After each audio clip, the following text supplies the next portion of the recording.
ఈరోజు అయితే పొద్దున్నే లేస్తానంటే ఎందుకో బాధగా అనిపించింది. ఇంక అదే బాధలో మా మమ్మీ చేసిండే దోశలు అయితే తినేసిన. ఇంక దాంట్లో కాంబినేషన్గా పప్పు చేసింది.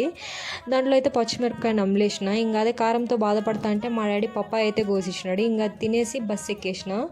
బస్సు ఎక్కేస్తే సీట్ లేదు, ఫుల్ ట్రాఫిక్. నిల్చుకొని చెమటలు పట్టేసినాయి. ఇంకా దిగుతున్నట్టే జ్యూస్ తాగుదామనిపించింది. ఇంకా పక్కనే ఒక షాప్ కనిపిస్తే ఆగి ఒక సోడా అయితే ఆర్డర్ ఇచ్చినాను. చూడండి ఆయన చేస్తున్నాడు. నేను వీడియో తీస్తుంటే ఏదో దొంగలాగా చూస్తున్నాడు. సోడా అయితే బాగుంది కానీ కొంచెం ఉప్పు ఎక్కువైంది. అన్న చూసుకోలేదేమో, పోతే పోనీలేండి. కానీ చల్లగా ఉండింది ఈ ఎండకి దానికి. ఇంకా తాగేసి ఇన్స్టిట్యూట్కి అయితే వెళ్ళిపోయినా.